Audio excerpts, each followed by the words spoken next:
오늘은 우리 구약 성경 548쪽에 있습니다.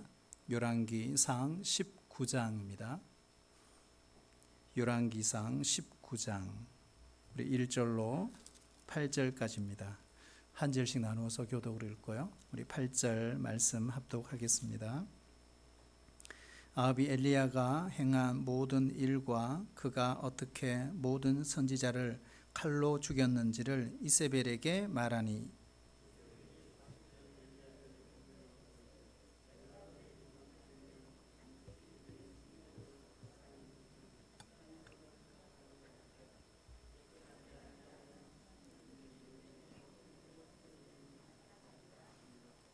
그가 이 형편을 보고 일어나 자기의 생명을 위해 도망하여 유다에 속한 브엘세바에 이르러 자기의 사환을 그곳에 머물게 하고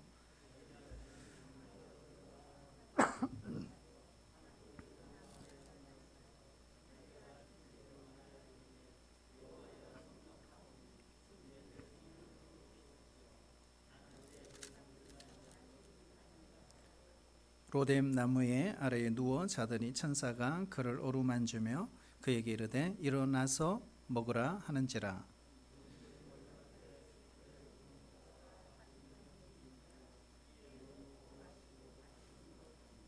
여호와의 천사가 또 다시 와서 어루만지며 이르되 일어나 먹으라. 네가 갈 길을 다 가지 못할까 하노라 하는지라. 이에 일어나 먹고 마시고 그 음식의 힘을 의지하여 40주 40야를 가서 하나님의 산 호렙에 이르니라. 아멘. 여러분 추석 명절 잘 지내셨습니까? 좀 회복이 되셨나요? 먹고 자고 쉬면서 좀 회복이 돼야 되는데 한번 따라해 주실래요? 회복의 은혜. 회복의 은혜. 아직 추석 명절을 지났는데도 회복이 안 되셨다면 오늘 말씀을 들으면서 회복의 은혜를 주시기를 바랍니다. 이 세상의 유일한 소망은 교회입니다. 대통령이 바뀐다고 정치가 바뀌는 것이 아닙니다. 한 사람이 중요한 것입니다. 바로 그 한 사람이 이 땅을 변화시키는 것입니다. 바다는 끊임없이 파도가 밀려옵니다. 바다를 묵상하다 보면 파도는 더 멋있게 더 항해를 잘할 수 있도록 돕는 은혜이구나 하는 걸 묵상할 수 있어요. 위기 다음에 위기가 옵니다. 계속적으로 밀어닥치는 위기를 우리는 보고 있습니다. 요셉의 인생을 한번 보십시오. 우리가 청소년 시절 엄마가 네 사람이에요. 네 여인 사이에서 태어난 그 형제들, 정말 복잡한 가정 속에서 자라났습니다. 우리가 필름을 한번 돌려보십시오. 만약에 형들의 미움이 없고 그가 팔리지 않고 누명을 쓰지 않고 보디발 아내의 유혹을 받지 않았더라면 그는 자기 동네에서 살다가 묻혀버렸을 것입니다. 위기는 축복이었습니다. 보이지 않는 손길, 그에게는 위기였지만 동시에 축복이었습니다. 요셉은 하나님의 손길을 이해하고 볼 줄 아는 사람이었습니다. 보디발의 아내도 그리고 자신의 형제들을 불러 혼 좀 내야 하는데 전혀 그렇지를 않았어요. 고생한 것 생각하면 충분히 그럴 수 있습니다. 하지만 요셉은 한 맺힌 사람이 아닙니다. 정오의 불길에 불타오르는 사람도 아닙니다. 모든 사건에 하나님의 이름을 넣을 수 있어야 합니다. 이 모양, 이 꼴이 그 인간 때문이야. 아니에요. 하나님의 섭리가 있어요. 하나님의 입장에서 우리가 해석할 수 있다면 결코 절망하지 않습니다. 좌절하지 않습니다. 사자굴에 던지겠다고 호령치는 그 왕 앞에서 어떻게 다니엘이 그처럼 담대하게 의젓할 수 있었을까요? 하나님이 함께 하시는 것을 믿었기 때문입니다. 아무리 악한 환경이라도 하나님이 선으로 바꾸실 것을 믿는 사람이라면 바로 그 사람이 약속의 땅에서 살 수 있습니다. 오늘 본문은 엘리야의 추락의 사건입니다. 추락하는 엘리야의 모습을 그리고 있습니다. 우리가 번지 점프하는 엘리야죠. 번지 점프 45m에서 때로는 11m에서 우리 큰아이가 번지 점프를 해보고 싶대요. 그리고 그 높은 멋진 알프스 산에서 행글라이드를 타고 내려오고 싶대요. 젊은이들은요 이렇게 스릴 있는 걸 좋아해요. 근데 이 번지 점프하는 이 젊은이들이 하는 말이 있어요. 심장은 여기에 놓고 몸만 떨어지는 거예요. 불굴의 하나님의 사람의 모습이 엘리야에게 전혀 보이지를 않아요. 우리가 4절 말씀을 보시면요, 엘리야가 추락하는 모습입니다. 그 내용을 보면 로뎀 나무 아래에 앉아서 어떻게 해요? 한마디로 말하면 주님 나를 죽여주세요. 내 생명 거두어 가주세요. 이 자살 충동이죠. 나 죽고 싶어요. 밑바닥을 쳐도 이렇게 할 수 있을까? 영적인 침체가 온 거죠. 번아웃이 된 거예요. 야고보의 고백처럼 그는 우리와 성정이 같은 사람입니다. 그분이 그럴 리가 없지. 천만의 만만의 말씀입니다. 신하의 존재로 만들지 마세요. 한 시대를 풍미했던 사람이라도 누구에게나 침체가 찾아올 수 있습니다. 엘리야는 신앙생활을 잘 했던 사람이에요. 하늘에서 불이 떨어지게 하기도 하고요, 바알 선지자 450명을 기손 시냇가에서 단칼에 쳐 죽였습니다. 기도로 3년 6개월 동안 비가 오지 않게 하기도 하고 비를 오게 했던 또한 불의 선지자였습니다. 하나님의 능력을 최대한 경험한 그런 사람이 되었습니다. 어떤 사람은요 떨어질 것도 없어요. 왜요? 올라간 적이 없으니까. 이 현상은요 열정적으로 하나님을 섬겼던 사람들에게 찾아올 수 있는 거예요. 한순간에 모든 것이 무너지는 거예요. 왜 이렇게 쉽게 엘리야가 인생을 포기하고 이렇게 나락으로 떨어졌을까 하는 것입니다. 한순간에 모든 것이 무너지고 말았어요. 도대체 뭐가 문제예요? 오늘 이걸 찾아봐요. 뭐가 문제예요? 한번 따라해 주실래요? 하나님을 바라보는 시선을 놓쳐버렸습니다. 우리 3절을요 이렇게 시작하잖아요. 그가 이 형편을 보고 이렇게 돼 있어요. 여기에 보고라는 동사가 매우 중요합니다. 히브리어에서 오늘 이 본문에 본다라는 뜻은 사태를 종합적으로 파악했다 이런 뜻입니다. 사태를 종합적으로 파악했다. 엘리야는 하나님의 명령이 아니라 이세벨의 명령이 현실을 지배해 버린다고 믿어버렸어요. 어떻게 보는가에 따라서요 별것 아닌 것도 크게 보입니다. 아주 엄청나게 큰 상황도 어떻게 보느냐에 따라서 아무것도 아닌 것으로 볼 수 있는 현실로 바뀔 수 있어요. 엘리야는 지금 하나님의 말씀에 대한 믿음보다 이세벨의 그 위협적인 메시지 그 한 줄을 읽고 그것의 권능에 사로잡혀 버린 것입니다. 내일까지 네 생명을 내가 끝장내겠다. 이 한마디에 와, 이 말이 성취되겠구나, 이 말이 현실이 되겠구나 이렇게 생각해 버린 것입니다. 과거에는요 어디에 있든지 상관없었어요. 악조건, 그 환경 때문에 힘들고 어려운 상황 때문에 흔들리지 않았어요. 그런데 지금은 이세벨의 말 한마디에 완전히 넘어져요. 환경에 초점을 맞추면요 두려움이 찾아옵니다. 두려움은 가장 무서운 손님이에요. 내 삶 전체를 꽁꽁 묶어버립니다. 사랑하신 여러분, 여러분은 무엇을 보십니까? 환경을 보면요 언제나 그 환경이 우리보다 거대하게 느껴집니다. 환경을 들여다보고 있으면 우리는 거기에 묻혀버려요. 가나안 정복을 위한 이 정탐꾼들의 이야기를 우리가 잘 알고 있습니다. 똑같이 보았어요. 두려워했던 사람들은요, 아낙, 조선, 자손 거대한 거인들을 보았습니다. 그래서 자신들은 메뚜기입니다. 메뚜기 신드롬에 빠져버린 거죠. 하지만 나머지 두 사람, 갈렙과 여호수아는 다른 것을 보았습니다. 여러분, 무엇을 보았을까요? 하나님께서 우리에게 주시겠다고 하는 바로 그 약속하신 말씀을 본 거예요. 그렇기 때문에 그 땅에 기름진 것들, 그 풍성한 포도, 곡식의 풍성함을 보고 돌아와서 이 보고를 한 거예요. 어느 날 하은이가, 아빠, 그 정탐꾼들이 가나안 땅에 들어가서 어깨에 메고 온 그 포도가 도대체 얼마나 컸길래 어깨에 메고 와서 이 질문을 하는 거예요. 저도 한 번도 그 생각해 본 적이 없어요. 그래서 제가 대충 떼었어요. 그냥 포도를 엄청 많이 얹어서 오다 보니까 그렇게 온 거야.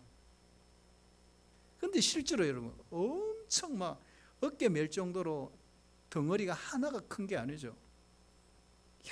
여러 포도송이를 이렇게 나무에 메고 또 얹고 들고 올 수 있는 많은 양을 들다 보니까 어깨에 메고 온 이런 상황이 된 거예요. 시선을 하나님께로 여러분 옮기시기를 축복합니다. 은혜의 생활을 놓쳐버리는 것은요, 시선을 놓쳐버렸기 때문에 그래요. 환경 때문이 아니에요. 문제가 크게 보이는 것은 내 내면의 세계가 흔들려 버린 거예요. 엘리야는요, 지금까지 정상을 향해 달려왔어요. 큰 성취 후에 이런 영적 침체가 찾아온 거예요. 정신적 공황이 찾아온 겁니다. 항상 무대 뒤가 문제예요. 무대 앞이 문제가 아니에요. 설교단이 문제가 아니에요. 찬양단이 문제가 아니에요. 설교 이후에 무대 뒤의 삶이 문제예요. 많은 스타들, 많은 인기 있는 사람들, 무대 뒤가 문제예요. 마약과 도박과 게임과 섹스와 프로포터를 투약하면서 여러분, 갈멜산 이 전투에 큰 승리를 거두고 난 이후에 문제가 터진 거예요. 열심히 일할 때는요, 우울증이 오지 않아요. 스타가 주는 그 압박감의 무게는요, 엄청나다 그러죠. 무대 공포증이 올 정도로. 우리 국민들 중에 2%에서 3%는 굉장한 우울증으로 치료를 요한다 그러죠. 그리고 20%에서 30%는 치료받아야 한다. 50%는 초기 증상이라고 합니다. 이만큼 침체로 오는 이 우울증은 현대인들에게 감기처럼 오기도 합니다. 그러므로 누구에게나 찾아올 수 있는 증상이라는 거죠. 여기에서 가만히 한번 보세요. 우리 안에도 있을까요, 없을까요? 있어요. 믿는다 중에도 있어요. 요 몇 년 전에 저희 아내가 이런 증상이 왔어요. 집을 떠나겠대요. 그래서 안 된다고, 같이 가야 된다고. 그러니까 사역만 집중하게 달려오다 보니까 어느 순간에 덜커덩 하고 침체가 오고 탈진이 와버려요. 자기도 모르는 순간에 확, 그러니까 모든 걸 내려놓고 싶어. 더 이상 손가락 하나 까딱 할 수 없는. 무섭더라고요, 여러분.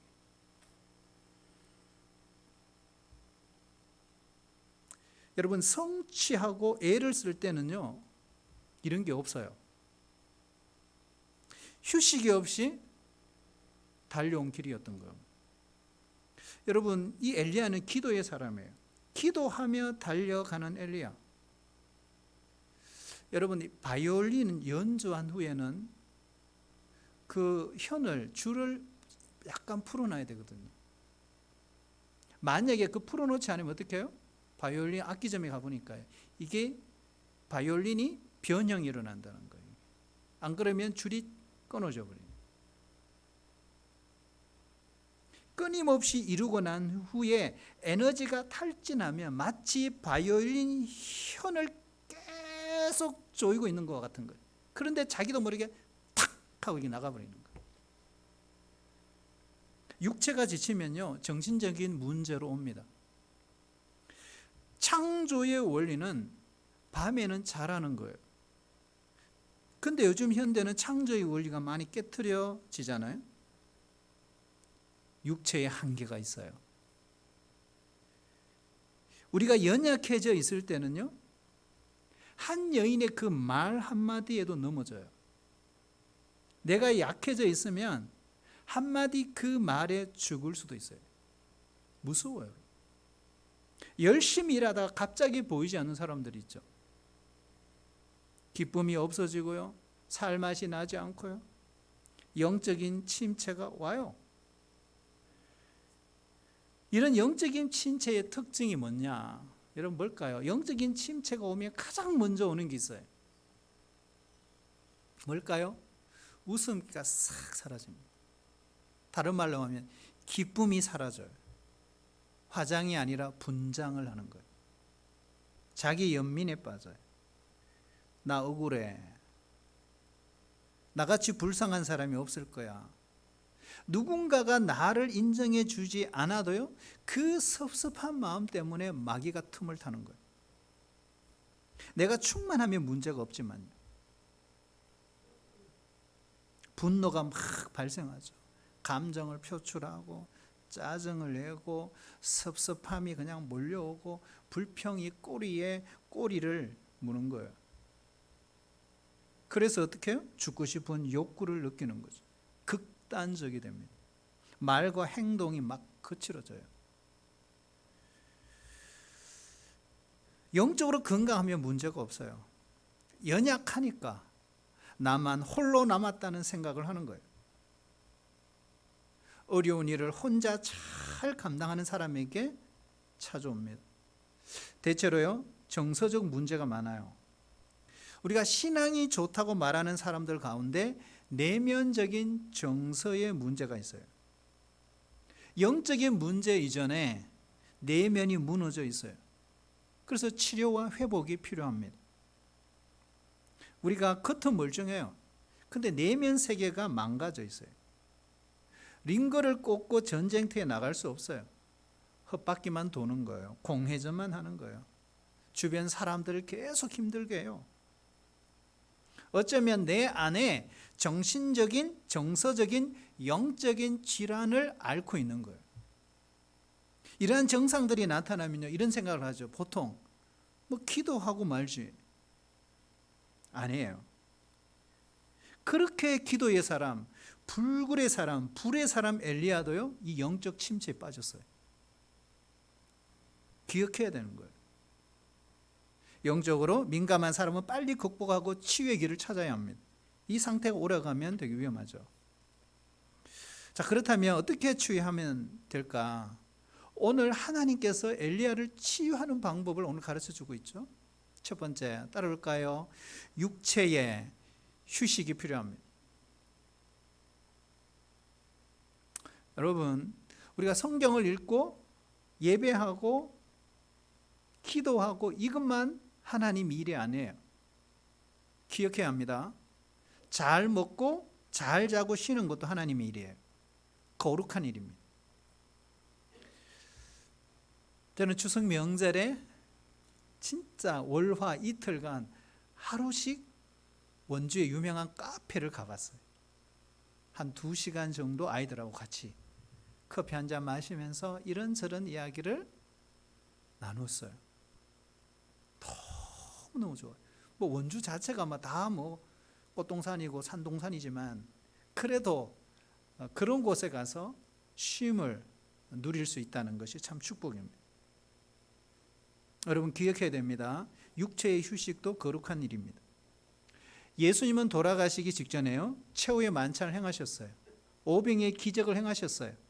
가나 혼인 잔치에 가셨어요. 나는 생명의 떡이라고 말씀하셨어요. 내가 그로 더불어 먹고 그는 나와 더불어 먹으리라 말씀하셨어요. 먹는 게 중요한 거예요. 우리 항종직이나 순장님들이나 이 리더들, 여러분 시선이 얼마나 무거운지 몰라요. 사람에게 지칠 수 있어요. 엘리야는 휴식이 없었어요. 그러니 막 완전히 지쳐버린 거예요.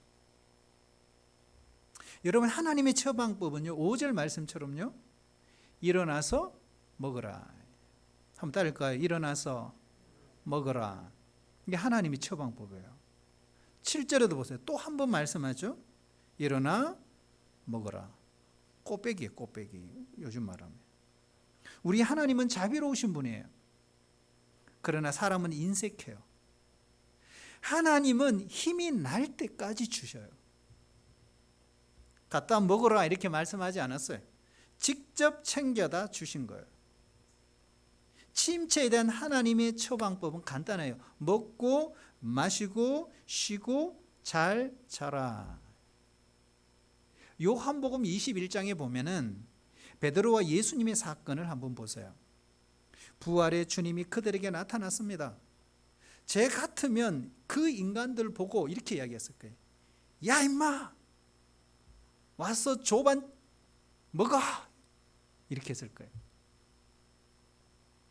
그러나 아무런 말씀이 없어요. 한번 따라할까요? 사랑은 따지지 않습니다. 사랑은 전혀 따지지 않아요.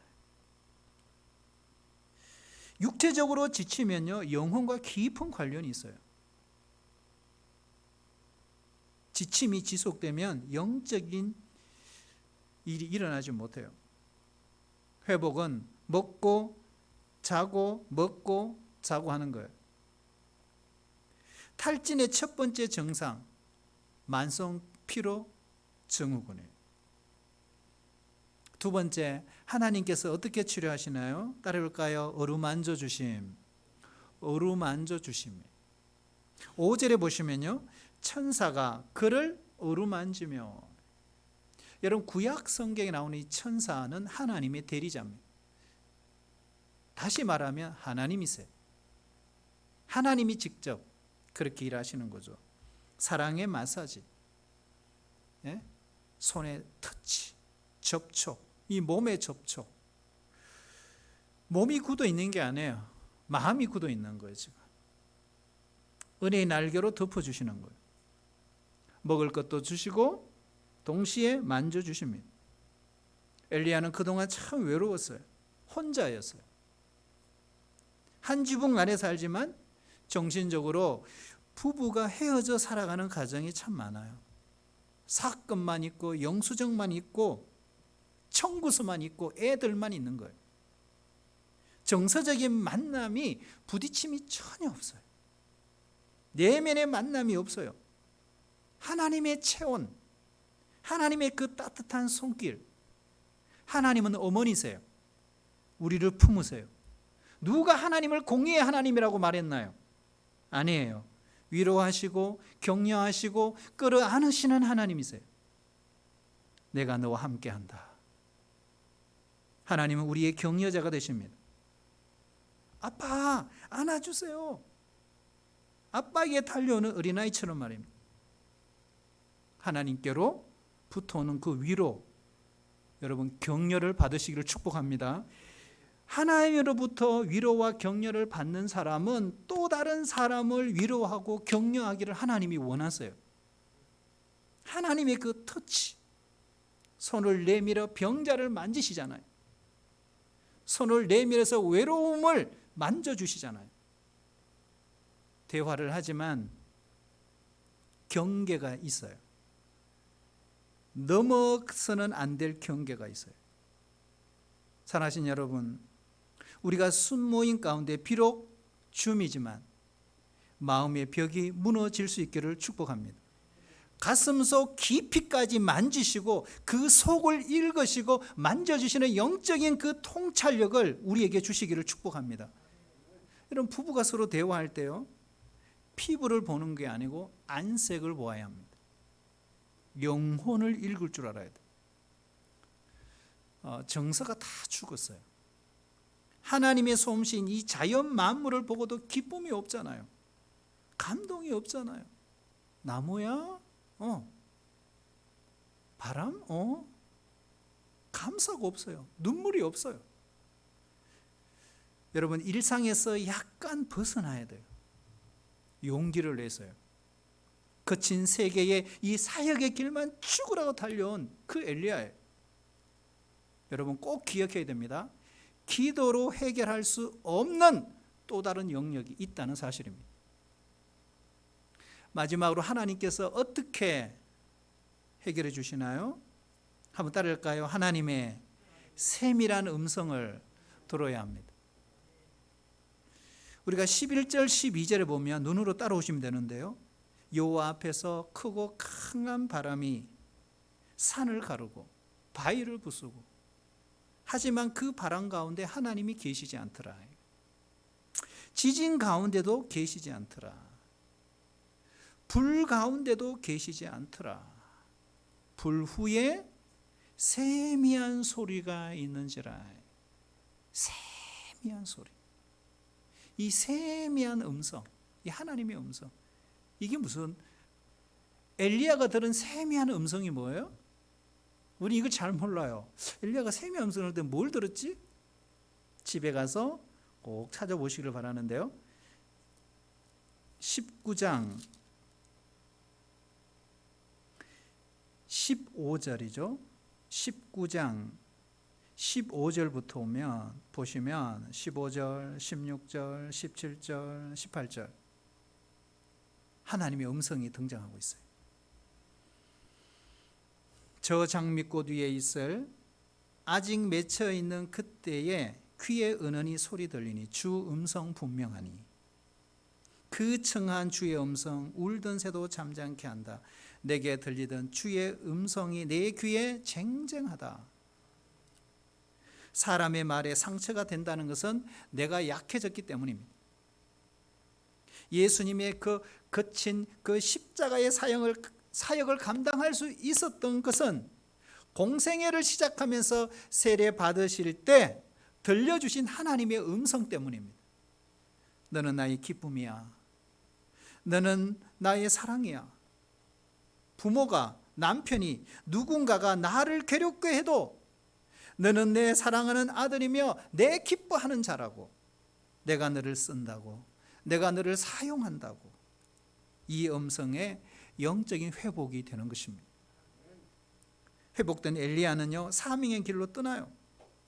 치유를 받았다면, 회복되었다면 사명의 길로 떠나야 합니다. 맨날 치유만 받는 사람이 있어요. 맨날 치유해달래요. 그냥 맨날 치유해달래요. 치유해달래요. 그건 도피예요. 예수님만큼 배신당하고 상처와 멸시와 조롱과 모욕과 모독을 받으신 분이 있을까요? 상처를 안고 다른 사람을 치유하셨어요. 실패자를 재등용하셨어요. 우리 안에 내전, 아군끼리 전투하는 것이 가장 큰 에너지 낭비입니다. 가장 무서운 적이죠. 사명자는요, 내 마음대로 못 죽어요. 안 죽이셔요. 죽을 수가 없어요. 죽으려고 하다가도 다시 일어나게 하시는 거예요.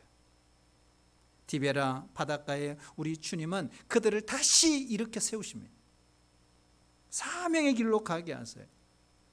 우리가 코로나19를 지나면서 우리 주변에 한번 돌아보세요. 주저앉아 있는 사람이 있지 않나요? 우리 주님은 회복에 관심이 많으세요. 영적으로 지친 영혼들이 하나님을 만나면 사명을 주세요. 어둠 골짜기를 헤매고 있을지라도, 거기서 울고 있을지라도, 아파할지라도, 혼란스러울지라도 그곳에 하나님의 임재가 있으면 살아나는 거예요. 끝날 것 같지 않은 깊은 골짜기, 그러나 여러분, 기도하면 그 깊은 골짜기에 하나님의 기쁨과 하나님의 평강이 임하는 것, 주의 임재를 느껴보시기 바랍니다. 하나님을 신뢰하시길 바랍니다. 그리고 저 높은 언덕을 향해 계속 올라가시길 바랍니다. 마침내 내 발을 저 높은 곳에 세우실 하나님을 바라보시길 바랍니다. 이 고통은 마냥 계속되지 않을 거예요. 곧 끝날 거예요. 우리 같이 기도하겠습니다. 아버지 하나님 감사합니다. 엘리야를 찾아오신 하나님, 오늘 우리에게 찾아와 주시옵소서. 우리의 마음을 어루만져 주시고 우리의 내면이 무너지고 말았습니다. 우리의 정서가 황폐합니다. 하나님의 세면 음성을 들려 주셔서 다시 일어나게 하여 주시옵소서. 예수님의 이름으로 기도하옵나이다. 아멘.